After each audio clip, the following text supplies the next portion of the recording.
کہ استخارہ کرنے کا طریقہ کیا ہے اور استخارہ کا معنی کیا ہے؟ تو اس سوال کا جواب یہ ہے کہ جب کوئی کام کرنے کا ارادہ کرے تو خیر طلب کرے، اس کو استخارہ کہتے ہیں۔ حدیث پاک میں اس کی بہت زیادہ فضیلت آئی ہے۔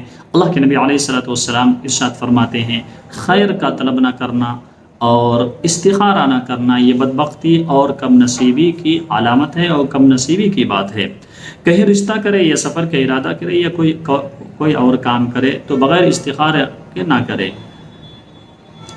استخارے کے نماز کا طریقہ یہ ہے کہ پہلے 2 رکعت نماز پڑھے، اس کے بعد خوب دل لگا کر یہ دعا پڑھے۔ دعا کون سی ہے؟ وہ دعا آپ جو ہے آپ کی اسکرین پر آئے گی۔ اس دعا کو جو ہے آپ غور سے دیکھیے اور سنیے۔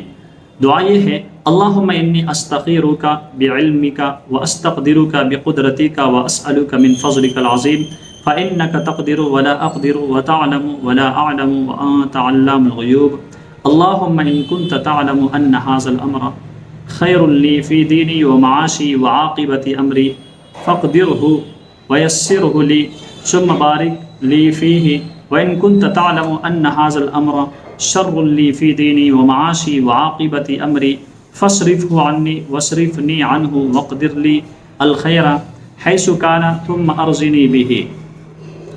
اور جب حاصل امر پر پہنچے تو اس کو پڑھتے وقت اسی کام کا دھیان کرے کہ جس کے لیے استخارہ کرنا چاہتا ہے، اس کے بعد پاک صاف بستر پر قبلہ رخ ہو کر کے جو ہے سو جائے، اور سونے کے بعد جب صبح آنکھ کھلے تو دل میں جو بھی خیال آئے، اگر برا خیال آئے تو یوں سمجھ لو کہ وہ کام جو ہے بہتر نہیں ہے، اور اگر اچھا خیال آئے تو یوں سمجھ لینا چاہیے کہ وہ کام بہتر ہے۔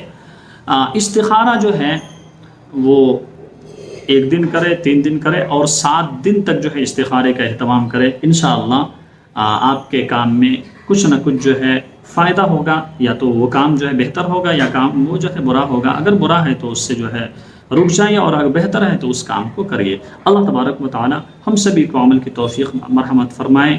یہ جو ہے آپ کے سامنے استخارے کی مکمل تفصیل اور جو ہے مکمل وضاحت تھی۔